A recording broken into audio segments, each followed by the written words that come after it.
Goodbye! Magpatayo naman tayo ng submersible water pump na nakakapsul. Mamili muna tayo ng gamit dito kay OPAP Hardware. Ito nga pala yung matatagpuan sa Balite, San Miguel, Bulacan.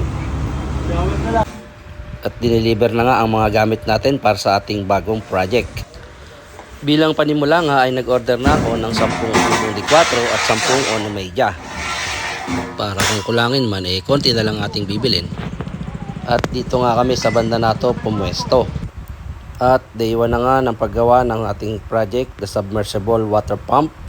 Syempre dahil sabik yung ulan, nakisabay siya. Ayan, binagsak na habang gumagawa sila. At sa hindi nga inaasahang pagkakataon ay nagka-problema tayo. Naputol kasi yung talim nung panghukay. Bali nakaka-4 na tubo ng kaya napilitan kami lumipat ng pwesto. Sana naman ay wala nang maging aberya kasi sayang din yung nagamit na gasolina saka din yung effort nila. Kaya naman nga ay medyo napadali sila kasi yung pinagalingan ng tubig doon na sa tabon kumukuha. Hindi na sila nagawa ng mga balon-balon. Karekta na tayo doon. Eto nga at na-reach na natin yung unang balong. Bali sa pangatlong tubo yan. Siyempre lalaktawan natin yan kasi mababaw pa. Kaya magbabawan pa ulit tayo. Kung mapapansin nyo nga ay iba-iba na yung kulay ng lupa. Bali mga lupa yan, mukha lang siya buhangin kasi bawat lupa dinaanan niya, mga balong na yan. Kaya iba-iba yung mga kulay ng lupa. Ang target natin ay makuha yung kulay itim na buhangin kasi yun daw yung pinakamagandang balong. At bawat tubo nga nilang binabaon, kung D4 na size ay nilalagyan nila ng hiwa.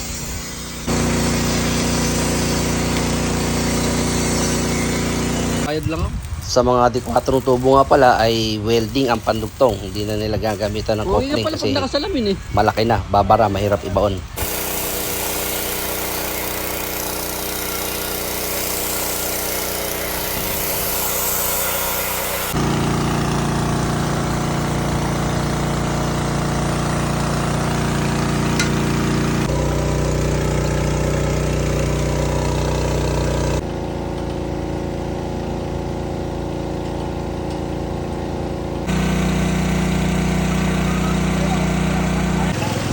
Kaya na nga, ay panibagong balong na naman. Pero hindi pa yan yung hinahanap natin. Dapat yung pino.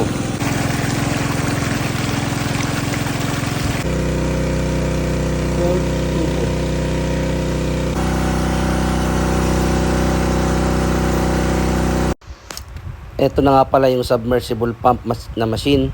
Ang brand name niya is Adelino. Siya ay kapatid ni Adelina. Last ko na. Yan yung pala itsura. Mas malakas siya sa mga ginagawa ko, kaya kailangan makuha ng magandang tubig doon. Siya nga pala si Kuya Ninyo. Siya yung namamahala dito sa paggawa ng ating submersible pump. 40 gallon, 35 gallon. 2 HP nga pala ang kapasidad ng ating submersible machine. Kung mapapansin nyo ay huwag nyo na lang pansinin. Medyo nakikigulo lang ako dyan. Kung nais nyo nga rin palang magpagawa ng katulad nito ay maaari nyo kontakin si Kuya Ninyo. Pero mas kilala siya sa tawag na mango. Ang paghukay nga pala nila ay ganun pa rin, traditional way. Kahit na meron ng mga machine na mapapabilis yung gawain, mas okay daw sila sa ganito Medyo nagka-delay-delay nga lang yung gawa nila kasi nga gawa ng masamang panahon.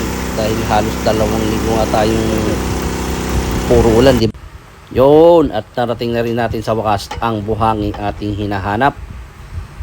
Sa ika-13 tubo nga pala natin natagpuan yung itim na buhangin, kaya nagdagdag pa rin tayo ng isa para may reserba. Siyempre, matapos magbaon, bubunutin naman uli para maikabit naman yung mga malalaking tubo. Si Kuya Ninyo nga pala ay minana ang hanap buhay na ito mula pa sa kanyang ama. Kaya bihasa na siya sa larangan ng paghuhukay ng mga balong. Sinimulan na ngang ibaon itong mga D4 na tubo na dadaanan ng ating capsule.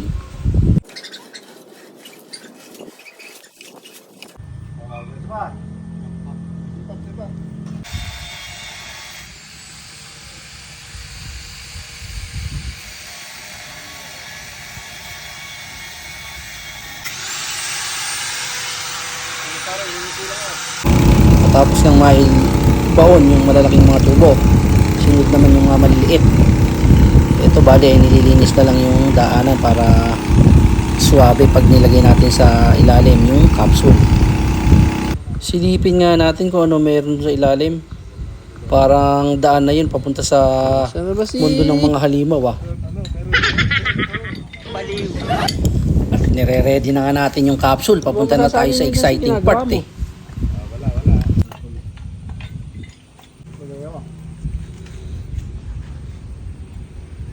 Tulong mo ba?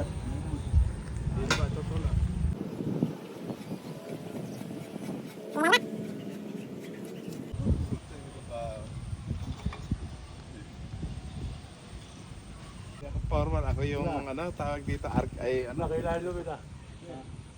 Yan. Ayun na, hahatid na siya sa hantungan niya. Be, ganito sa dulo yan eh. Tigil. bigel. Higel. Malapit na. Malapit nang lumabas, malapit na. Konti na lang na ganon. Sige, tandaan.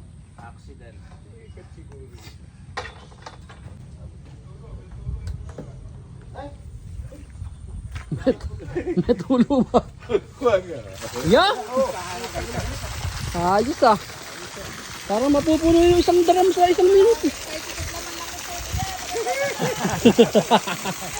Talaga ba?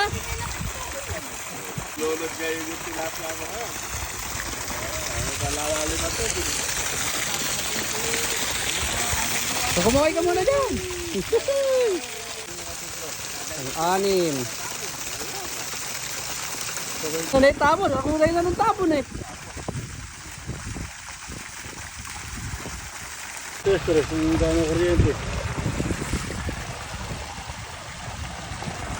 Kung ko nasa 200 lang. Hindi. Ayun na, yung buhangin pa rin medyo magaspan. Nagagay sa katawan ko. Yung puro pinilay na ano. Oo. Yung buhangin niya ano? Ayun na, yung buhangin. Oo, may bato-bato niya. Hindi na nasa dulo ng mukha. Karote. Gusto na yun. Kasamahan niya yung itim na yan. Yun na yung itim. Para sa mga interesado po na magpagawa ng ganito, pwede po kayong mag-comment sa comment section para mag-inquire, and then bibigay ko po sa inyo yung contact number ni Kuya Nino.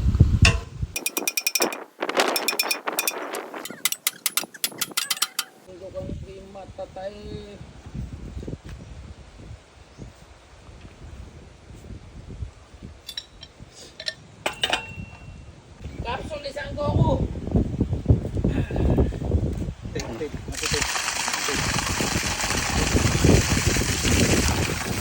Yo, dalawa na nga. Bye! Ayos.